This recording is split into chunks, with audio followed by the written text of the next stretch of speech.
Hi all and welcome back to the channel. I hope you're all doing okay. Right, it should be quite a quick video tonight because there's only a few things I want to cover. I'm going to start off with Wolff because he's laid out his plan to improve Mercedes and get the team back to the top of the grid.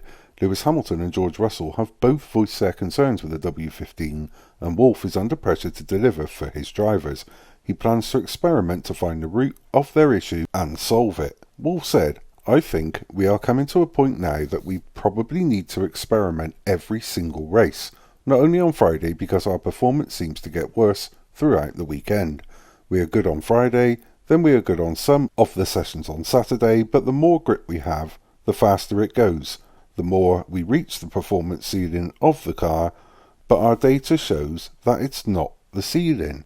And I find that quite interesting because I was saying in a comment earlier on my channel that with James Allison, with a more hands-on approach with the design of the W15, I expected so much better from Mercedes this year, and I'm really quite surprised to see that they just haven't turned things around from the previous 2 years. Something isn't right there, and I really am keen to keep an eye on this because I want to see if they ever find out what it is and at least explain it to us what it was.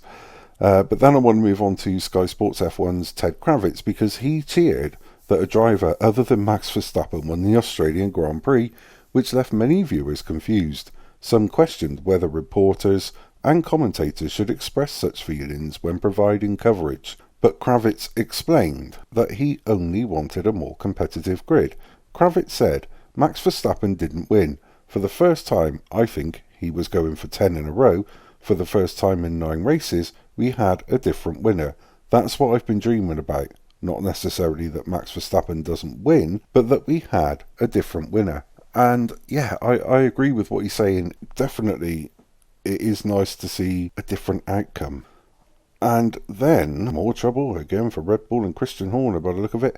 It's being reported, and it is widely reported, that Christian Horner's accuser is ready to take their allegations to an employment tribunal if an appeal is unsuccessful. Horner was cleared of any wrongdoing after a lengthy team investigation into accusations of inappropriate behaviour. That verdict has since been appealed, but there are plans to move to an employment tribunal and calls for speculation surrounding the situation to continue at Red Bull. Honestly, this really isn't going to go away, is it? And sticking with Red Bull, they have reportedly started work to sign Fernando Alonso if Max Verstappen does quit the team. Alonso is out of contract at the end of the season and already admitted that he is willing to look away from Aston Martin. With speculation at a high over Verstappen's future, Red Bull's plan B appears to be Alonso, and Ralf Schumacher claims that Christian Horner has big intentions for Alonso. Schumacher said, "The team is thinking about an alternative and there are now completely new rumours." Christian Horner has always been a very big fan of Fernando Alonso. Now, I just don't see this happening anytime soon. I don't see Max quitting, and I certainly don't see Alonso in a Red Bull within the next couple of years, definitely. And apparently, Sergio Perez has signed an extension with Red Bull. That's what I was reading earlier. I haven't mentioned it in this video as such because there's not enough in the media about it to warrant it potentially being true.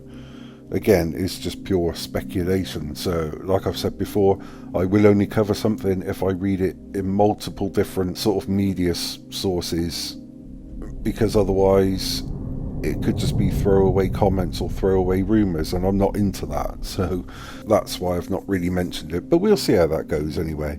Anyway, that's all I got for you this evening. Again, thank you so much indeed for continuing to be here with me. I really and truly do appreciate it. I know I keep saying it, but honestly I do mean it. And again, thank you for commenting, liking and subscribing. And of course, if you do like what I do and you're new here, please consider pressing the like button on this video, and also press the subscribe button and the notification bell so you get those all important warnings of my future uploads. And until the next time, take care.